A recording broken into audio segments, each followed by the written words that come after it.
Good evening, everybody. So, thank you so much for joining on time. So, I think we are good to go. So, a very quick gist of what Psychronicle is.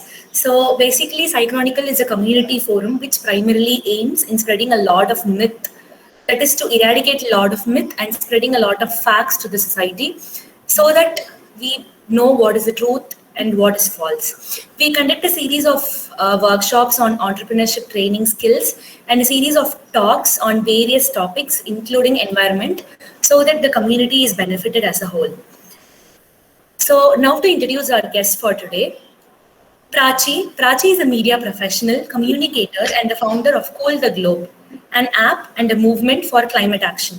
She has helped several sustainable initiatives and business to craft a communication strategy. She has been mobilizing global citizens to fight climate change through technology, innovation, and grassroots action. Her journey started with a simple question: what can I do about climate change? From this was born Cool the Globe app to help citizens reduce their own greenhouse gas emissions to a target. Prachi spent months covering stories of youth, farmers, waste pickers, communities, and citizen groups to understand the impact of climate change in day to day lives of people. She firmly believes that when ordinary citizens come together, miracles can happen. So, thank you so much, Prachi, for accepting our invitation. So, the forum is yours. So, kindly stay muted till the session ends and we'll have discussion at the end. So, please don't record the proceedings. The official recording of this session will be posted in our YouTube channel. Yeah. Okay, great. Thank you so much for calling me here. I'm so happy to be here with all of you. And while you rightly said that we will have a question and answer interaction session in the end, I would love to talk to you, all of you in the middle also. So feel free to ask any questions, give comments, and in general, just, I would even love to see some of your videos. So so I can feel like I'm talking to some people. And not just screens. So, but I'm very happy to be here, and especially because it's because of initiatives like Chronicle and the scientific temperament that it generates that we even know that problems like climate change exist. I'm very grateful for the work you're doing, and I'm very happy to be a small part of this community through this lecture today. So let me just share my screen for everyone. Talking about environment in school, I used to doze off. And honestly speaking, most people today, we were all grown up and we're polite, we just switch off. And that's because we think it's going to be boring, it's not going to be related with our lives. And so in the interest of not making this boring, we're not going to talk about anything complex today. We are only going to discuss two things that I asked myself as a young girl about what everybody said was the most pressing issue of our times. And the whole thing started for me was when I had to make a big decision, one of the biggest decisions that we all have to make in life, which is what is going to be my career of choice. Which field am I going to spend my career in? And I come from a family full of engineers. I'm the only media person. I'm the only black sheep in the family. And in the process of deciding which field do I want to take up right after school, I remember Googling how many hours do we actually spend at our workplace in our lifetime. And I was very surprised by the answer. And I would love to ask that to some of you. How many hours do you think we spend at our workplace in our lifetimes? Any guesses? You can even put it in the chat box. How many hours do you all think we spend at work? So I was very surprised by the answer because I realized that each one of us on an average spends 80,000 hours at work. And that seemed like a long amount of time. I mean, if all of you know that it takes 10,000 hours for somebody to become an expert at something. So imagine what I thought after that was if each one of us spends at least a fraction of time that we spend at our workplace doing something meaningful, solving real challenges around us like Chronicle is doing, then all of us would become an expert in making a difference in the world. So I realized when I did finally take up media as my profession of choice, I was very adamant that I wanted to use at least a fraction of my skill sets in solving some real challenges around me. And so in my first semester of college, I again Googled, what is the biggest problem in the world? And that's when climate change popped up. And I was very surprised to see that, because while everybody on the internet, all of these global institutions, all leaders, countries seem to be saying that climate change is an extremely pressing problem that we need to do something about urgently, nobody around me was really talking about it.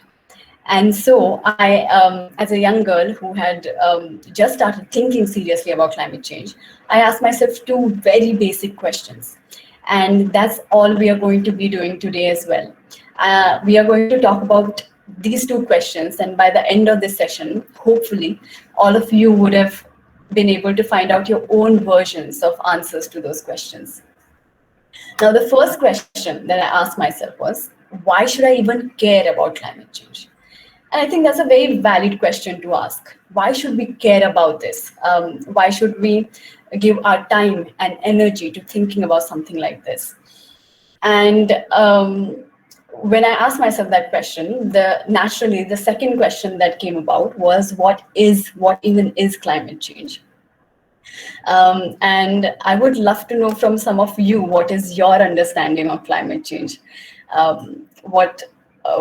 Because it is a very scientific community. So I would love to know from you, what do you think climate change is, or what do you know about it at the offset? Y'all can mute yourself and say, or you can even put it in the chat box. Yanni, do you have any thoughts? Okay, so let me tell you what I found out at a degrading environment. So Satish is saying climate change is degrading environment. Yes, that's absolutely right. And when I started looking up climate change, when I started researching on it, I realized that it's 1 degree Celsius. We live in a 1 degree Celsius world right now. So what's happened is that the average temperature of our Earth has gone on an average increase by 1 degree Celsius. And honestly, it doesn't seem like much. Like what is 1 degree Celsius going to do? But it's doing all sorts of crazy things to our planet. The Earth's surface is warming at an unprecedented rate, and some of the warmest years on record have happened in the past 20 years. So who are the villains in this story? I want you to remember these greenhouse gases and their names: carbon dioxide, fluorinated gases, nitrous oxide, methane. I want you to remember them carefully, because these are the guys who are trapping the sun's heat into the atmosphere and warming our Earth's surface. It's because of these guys that climate change is taking place. And clearly, carbon dioxide seems like the ringleader of these totally of villains. But I think that they are not the real villains. I think they're just being framed, and somebody else is the real villain who's pulling the trigger.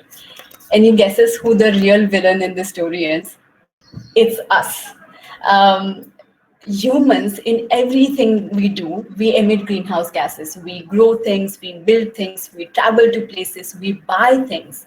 And in all of these activities, greenhouse gases are emitted. Greenhouse gases are actually the heroes of the stories. It's because of them that we exist. It's because of them that plants can grow and civilizations can thrive. If greenhouse gases didn't exist, then the earth would be too cold and we won't be here today. So then what's the problem? If your grandmother is anything like mine, my grandmother always says too much of anything is bad. And that's exactly what's happening. 280 parts per million is how much greenhouse gases the earth needs. And it's how much greenhouse gases the earth had. But because of industrialization and because of human activities, 413 parts per million is the amount of CO2 in the atmosphere. In fact, there are many websites online which will tell you the real-time number of how much CO2 there is in the atmosphere. And today it's 416 parts per million. And it's the current highest level of carbon dioxide in the atmosphere in 14 million years. So what is that leading to? It's having all sorts of crazy effects on our planet.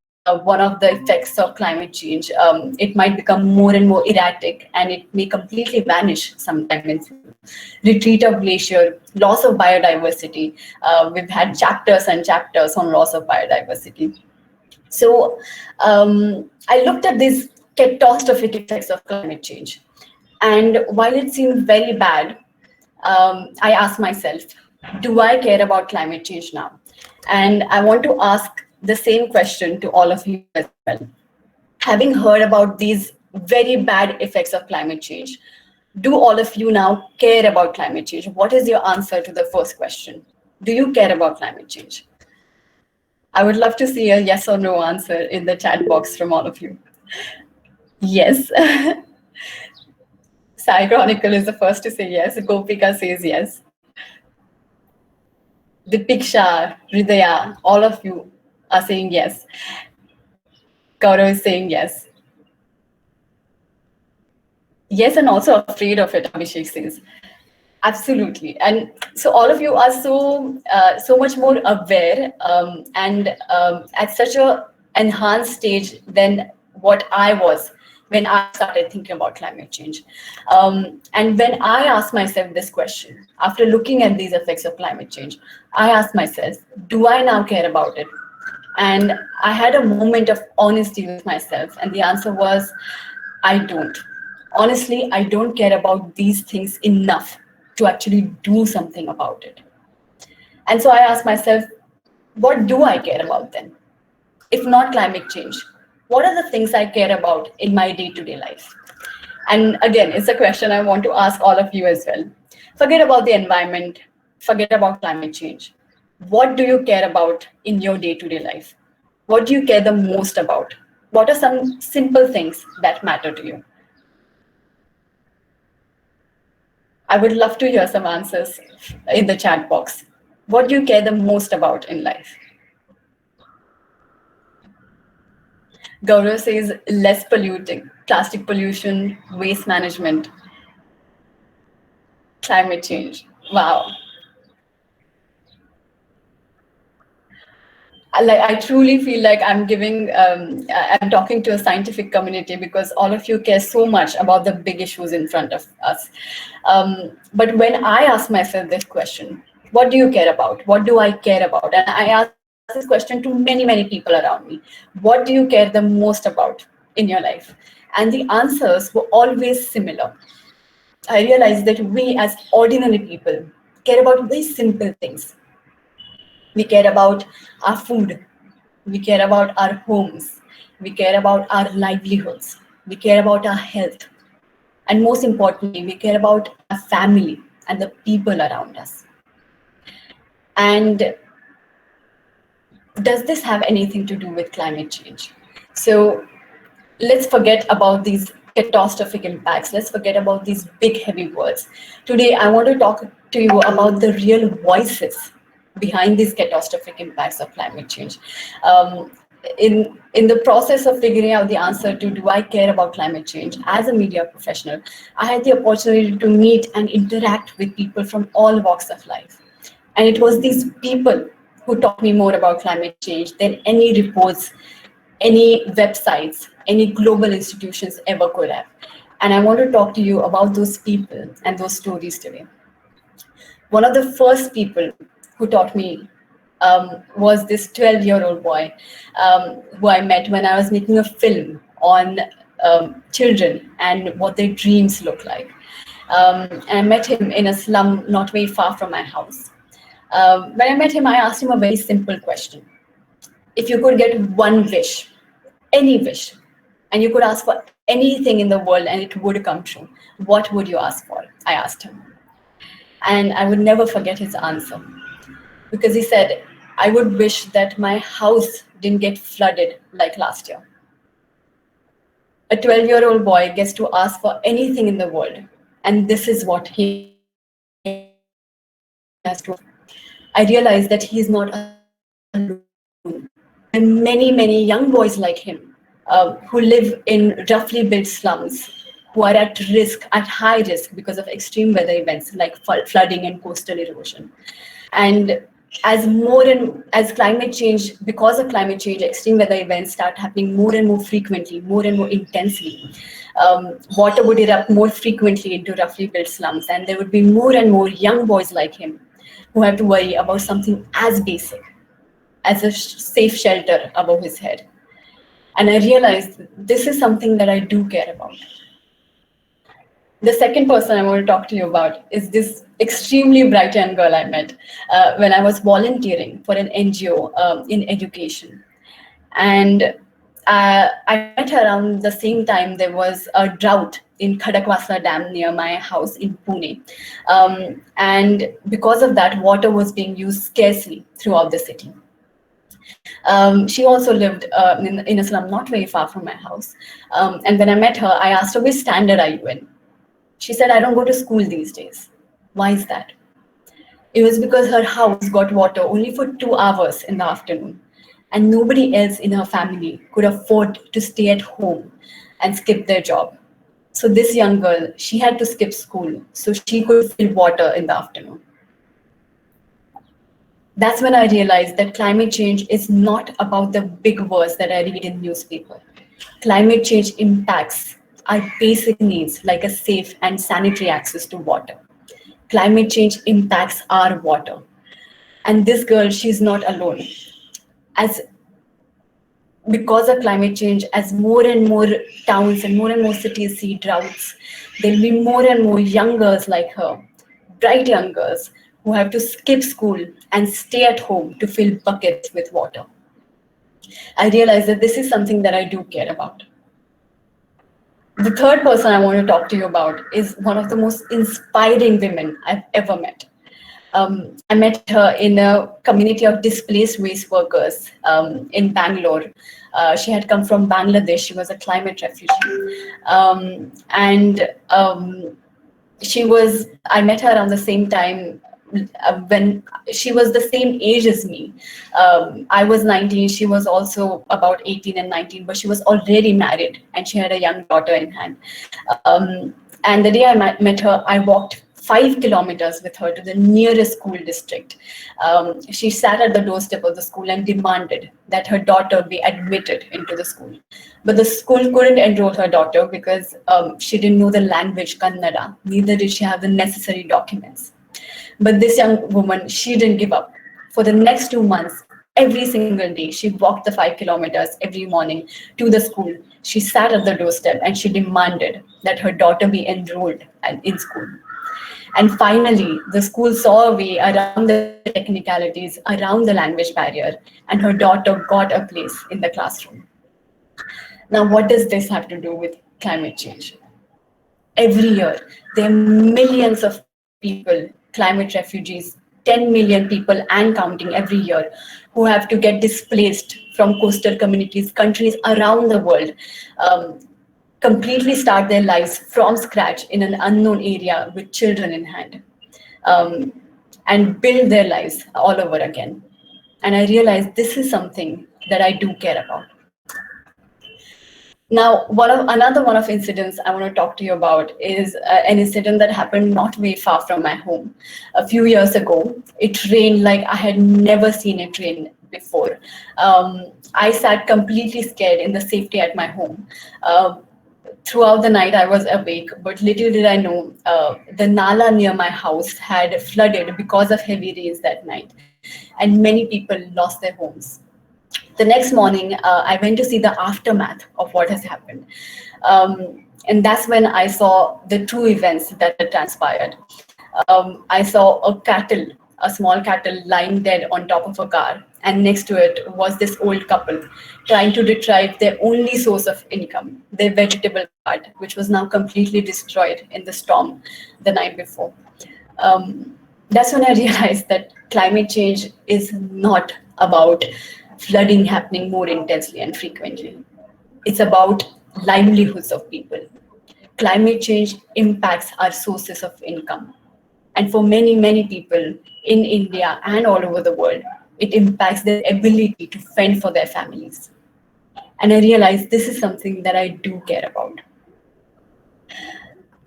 Now, only when I met these people did I realize that climate change is not just about flooding, wildfires, sea level rise, coastal erosion. Climate change is about our food. It's about our home. It's about our health. It's about our livelihoods. And most importantly, it's about the people that we very deeply care about. And only when I realized that I do, in fact, care about climate change. And that was my journey to figuring out the first question: why should I care about climate change? Now, only when I had realized that I do care about it, did I ask myself the second question: what can I do about climate change? And when I asked myself that, the another question that emerged was why now? Why do we do something now? What is the urgency? And for that, I want you to imagine a bathtub with a water tap open and water is getting filled in the bathtub. Now, our Earth today is like that bathtub, and the emissions we are putting into the atmosphere is like that open tap. Every year, we put 51 billion tons of greenhouse gas emissions into the atmosphere. And even if we slow the speed of the open tap, someday or the other, that bathtub is going to overflow. Just the same way, unless we reach to net zero greenhouse gas emissions, someday or the other, the bathtub of our planet is going to overflow. And these are called tipping points, which are going to come in the next 30 years if we don't do anything about climate change. So now is the time where we can avoid the worst effects of climate change. And if we don't do it in the next 30 years, our planet as we know it will never be the same again. And that's not to exaggerate. That's the best estimates put forth by the scientific community of what tipping points look like and when they could come. So what are the global goals in order to fight climate change? I want you to remember three things for this. The biggest aim in front of us is to keep global warming under 1.5 degrees Celsius to avoid the worst effects of climate change. And in order to make that happen, we have to reach net zero greenhouse gas emissions by 2050. And this is a global goal in front of us. So what are the global institutions doing in order to reach this goal? I'm sure countries around the world, global institutions have to be putting out some efforts, right? Yes, they are.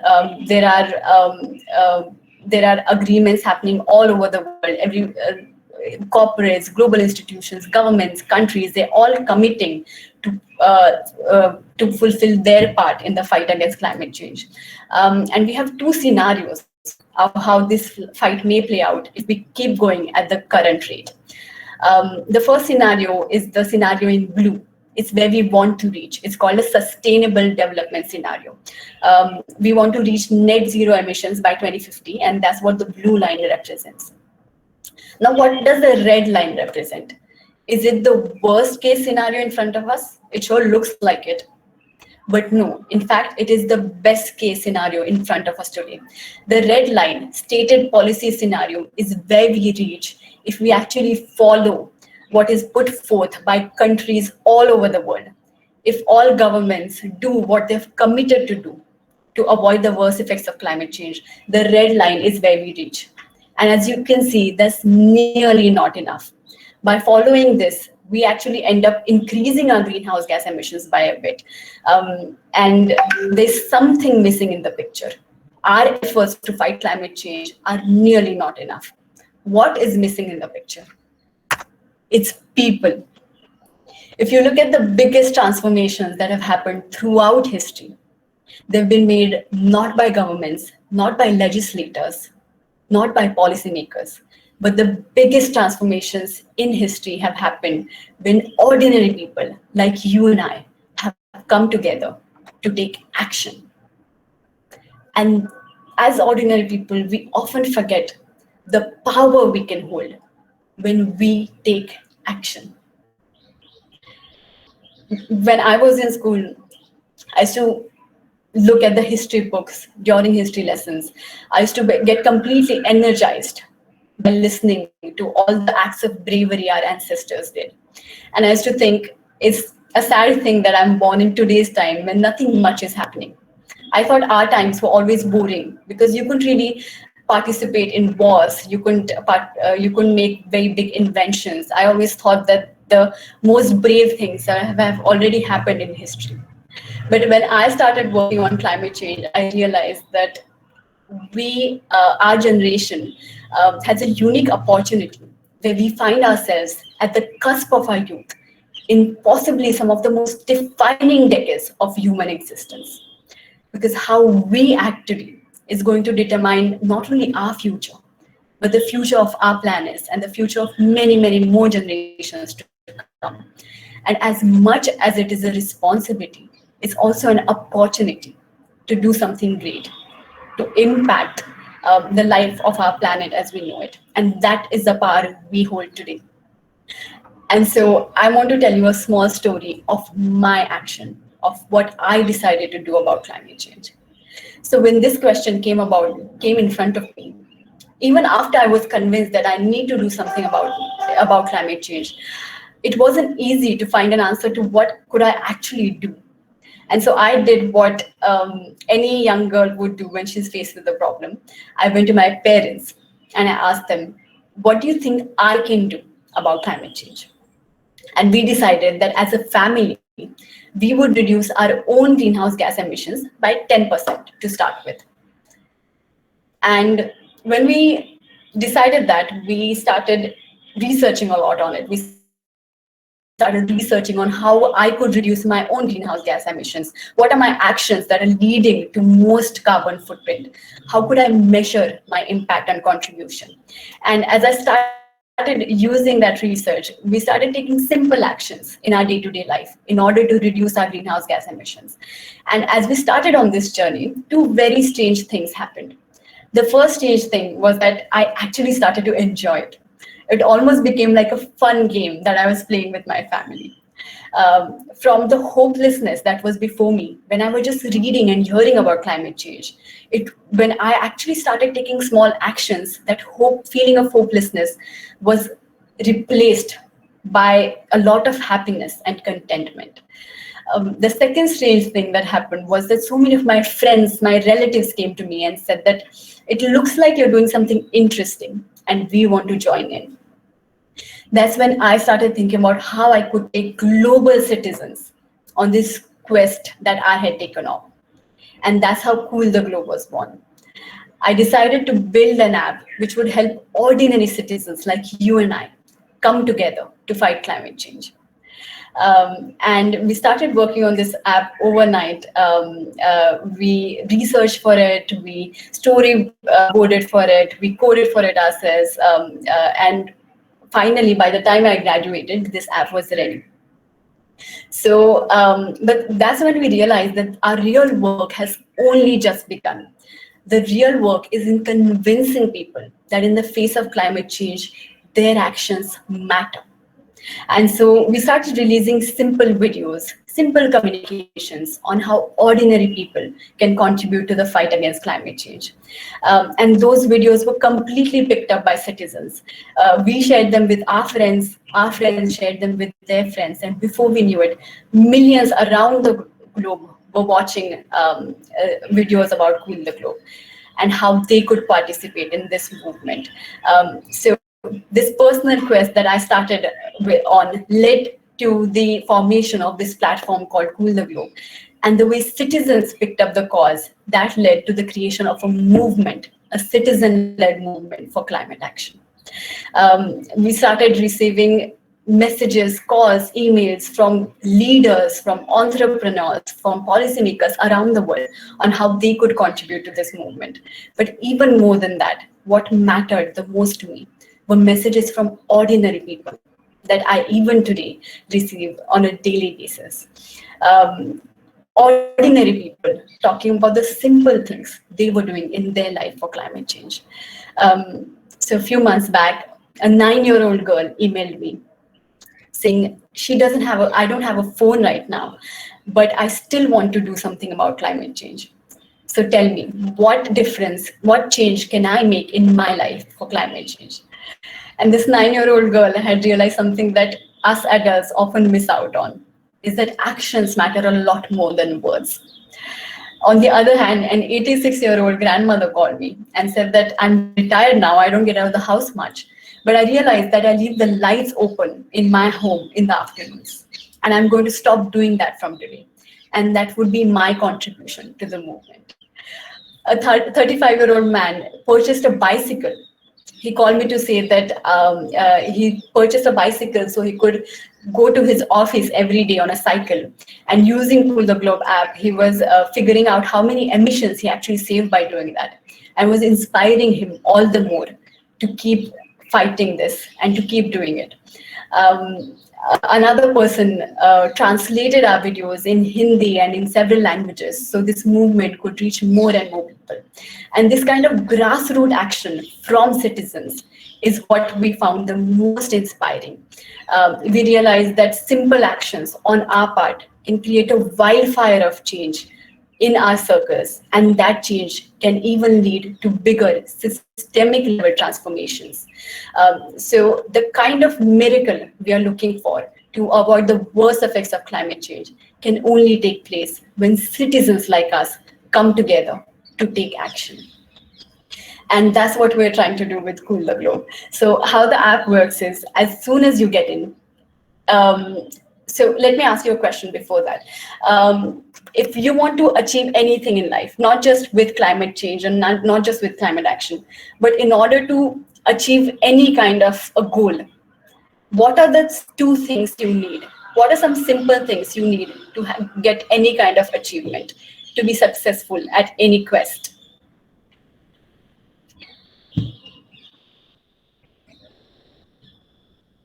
I would love to know some of your answers in the chat box. What do you think you need to achieve something?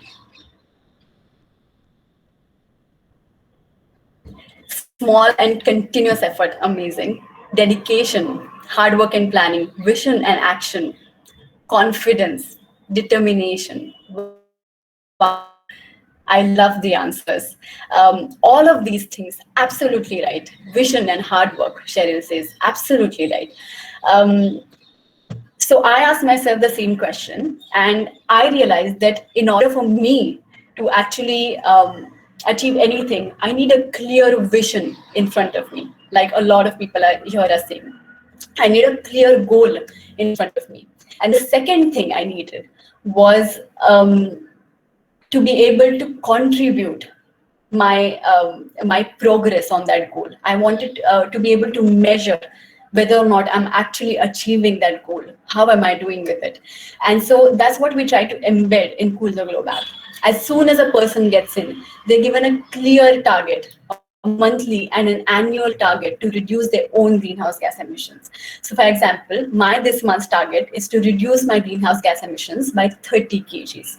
And then the second thing that you get is you can see small, simple actions that you can take in your day-to-day life in order to achieve that goal.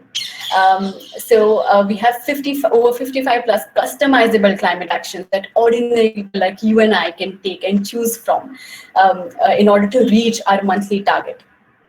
So for example, it's work from home. So I've been working from home for the past couple of months, and I didn't go to my office, which is 10 kilometers away today. And instead of going by car, I worked from home. So just by doing that, I saved 2 kg of greenhouse gas emissions today. When in the month of May, it was summer, so it was extremely hot. I was taking cold water showers and I was not using the water heater at home. So just by doing that, I saved 14 kg of greenhouse gas emissions that month. I did not buy 5 pairs of jeans today. I've resisted the urge to shop that. And by doing that, I saved 8 kg of greenhouse gas emissions. I did not use AC for an entire day, for about 8 hours today. And by doing that, I saved 5 kg of greenhouse gas emissions. So there's many simple actions that all of us can take. I decided not to eat chicken this month, and I saved up on about 100 grams of poultry. And by doing that, I again saved about 2.5 kg of greenhouse gas emissions. We worked on quantifying these simple climate actions, actually determining how many emissions we are saving by the simple things we do in our day-to-day life. one can keep track of the savings they made with these simple actions. But even more than that, the question we get the most often is, what difference is one person going to make? But I truly believe that when there are many people coming together on a common goal, then the collective impact can be extraordinary. And to show the power of that collective impact, we have a global meter on the homepage of the app, which shows the collective savings made by all app users combined. And we have about over 16,000 users from over 55 countries on the app today. And all of them are collectively saving greenhouse gas emissions. They've saved over 1,000 tons of greenhouse gas emissions in just the past couple of months. And that is essentially how Cool the Globe app works, how the community works. I always like to say that what we're really doing is that we are counting motivation. I believe that when there are many people coming together, then each one of us taking a small action can inspire 10 other actions around us. And any kind of systemic, bigger level change starts with change from within. It starts with simple changes that we make. And that brings me to possibly the most important thing we would discuss today is, what can you do to make a difference? So one of the first things you can do is, like me, take a quest to reduce your own greenhouse gas emissions by 10%. And 10% is not a big number. It's something that is easily achievable by all of us in our day-to-day lives. It means doing something different, taking small actions for 3 days in a month. The second thing I invite all of you to do is become a Cool the Globe advocate.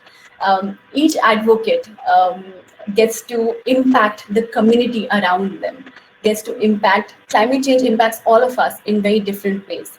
When I started working on this, I realized that I didn't have to go very far to look at the effects of climate change. I saw how it was affecting my community, the people around me, their livelihoods. And I was able to talk about climate change to them in a language that they understood. So no matter where you live, what your profession is, what your skill set is, it's going to be extremely beneficial to raise awareness and to mobilize people to act on climate change. And that is why we invite more and more people to become advocates with us, with Cool the Globe, and help their communities fight climate change and the impacts of climate change. So if any of you are interested in doing that, feel free to get in touch with me after this. I would love to even talk to you personally. The third thing that all of you can do is decide your action today. So I always say that real sustainability is not difficult. It doesn't take away anything from our lives. It actually, in fact, enhances all aspects of our lives. Real sustainability makes us a better person, makes us a healthier person. It adds on to our profession. It adds on to our contentment in life. And so always decide with an action which is the most convenient for you, which makes you which makes you happiest. If you have a health goal, then decide to travel more by cycle or more by walking. So this climate action also aligns with the other parts of your life. So decide your action for today. And after this session, I would love to know from you, what is the action you have decided to take on as your contribution to climate change? In the end, I would just like to say that all of us, we think that in order to make a difference, we need to completely disrupt our lives. We need to completely dedicate everything for a cause. And that's something that we find difficult. But I have realized after talking to many, many ordinary people, that all of us can make a difference in our day-to-day life with simple actions. And so I invite you to become a part of our small community. Thank you so much for calling me here today. I really appreciate the work that Sai Chronicle is doing. And I would love to just talk to you guys, answer any questions if you have, and listen to your comments. Yeah, so thank you so much, Prachi, for accepting our invitation. And the talk was very inspiring, like because we are a very new startup. So I think you have given us, and you are an inspiration for us to take this forward. So you have a question in the chat box. So how did you measure the greenhouse gas emission?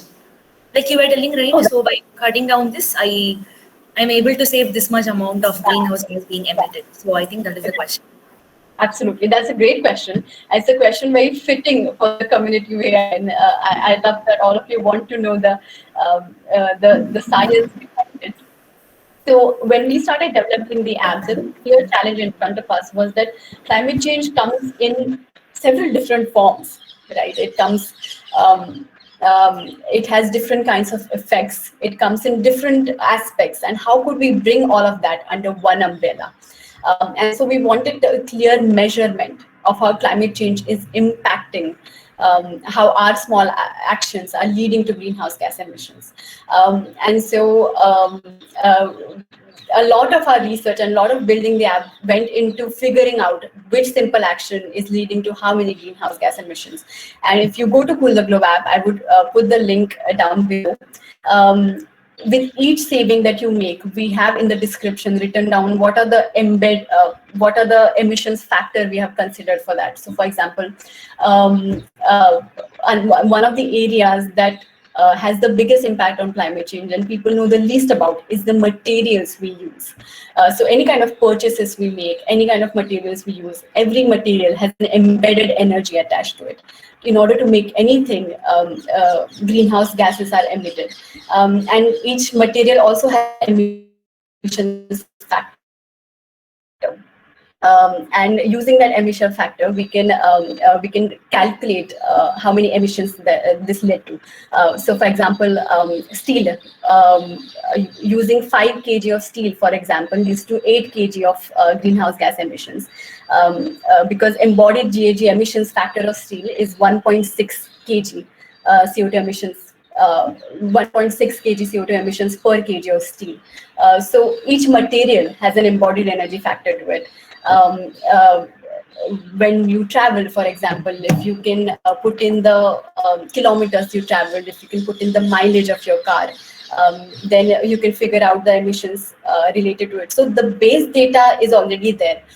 It's just not being converted for individuals. It's not being converted for the end user. And that's what we've tried to do in the calculator. And if you want to know more specifics, you can always go in the app and look at the description of each action.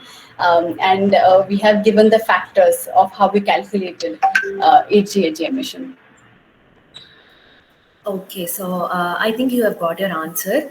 Prachi, with your permission, can I please post the feedback link in the chat box so that they can... Absolutely. Yeah, okay. So we have posted the feedback link, so kindly give your feedbacks. So is there any other question?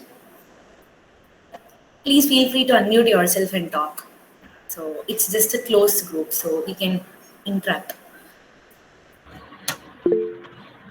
I put in the app link and even my contact details in the chat box. So even if you want to ask me any questions personally after this, feel free to do that. I have a question actually. What are your vision and plans to take this to rural people? Because people who live in urban community, they are accessible to apps and they have knowledge about apps, right? So how about people who live in rural? Because if we are going to target rural people, they don't know what climate change is, but they follow climate change. So they follow few steps to prevent climate change. So I think I just want to know what is your takeaway on that. So how are you planning to take this to rural community? That's actually a great question, and I've never got this question before, but I love it. And it's a very important question. I would say, like you rightly said, so one of my biggest lessons from climate change came from a very old farmer in one of the rural towns in Maharashtra. And he had a small 1-acre land, and he told me something about climate change, which was really an eye-opener for me. He didn't even know what climate change meant, but he was talking about how unreliable he had seen the weather becoming year on year. And he said, because of unreliable weather, me and so many other farmers around me just can't afford to keep doing it anymore. Small dwelling farmers are not able to keep farming anymore. And he said, when a farmer like me cannot afford to grow food, there are many thousands of people behind each farmer who can't then afford to buy food. Unreliable weather actually leads to more and more people going hungry. And this was my biggest lesson in climate change, which came from an old farmer in a rural area in Maharashtra who did not know what climate change was. So when we go to rural education, it's not about teaching them about climate change. It's about learning what we can about climate change from them, and then taking that knowledge to cities, and imparting that knowledge in people in the cities. So that's one thing. Even more than thinking about how we could train and teach rural India about climate change, I'm more about how we could learn from them about climate change. So that's one thing. But even more than that, I think the second thing then comes, one of the biggest challenge we have with climate change education is that it's not humanized for people. People just think it's about these big heavy words and it has nothing to do with our lives. And that's why education with context is very important. So I was talking to children in a village near Chandrapur in again Maharashtra, and they had their own experiences. The children told me about how one year there was lots of floods in their school, and all of them had to leave their homes and stay in a classroom in the school because of that event. They talked about how hot it was getting in summers, and because of that temperature, they couldn't really play during their summer vacations. They couldn't play outside during their summer vacations anymore. So people already have a lot of knowledge about climate change. They just don't know that it is climate change. People have that knowledge, especially rural people, because they live in more proximity with nature, and they are seeing these changes happening around us. All they don't know is that this is something called climate change, and there's something that we can do about this. So I think the two steps that we can follow is try and understand the context of the people, try and understand from them how it is affecting them, and then just letting people know that there's something they can do can be very powerful. Because I've realized that everybody wants to make a difference, wants to make change, they just don't know what they could do. So I think these two things, when in rural India, I think that it focuses more on giving seminars, lectures, talking to children, because technology, like you rightly said, is a barrier, and then learning from them and taking that knowledge to cities. Yeah, okay. So thank you so much, Prachi, for answering my question. So is there any other question?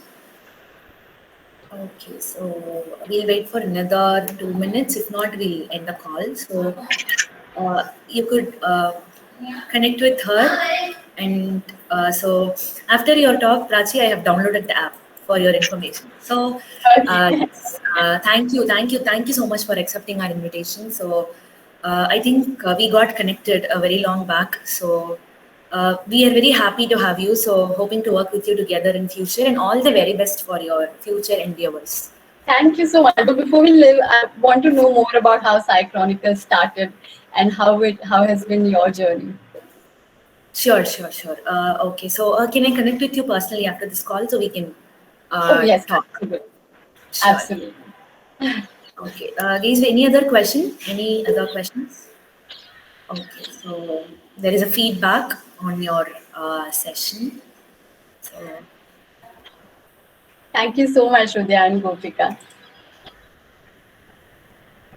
okay. Thank you so much, Prachi. Keep inspiring, and you are a great inspiration for youngsters. So thank you so much, and have a good evening, everybody. Thank you so much. It was great meeting all of you.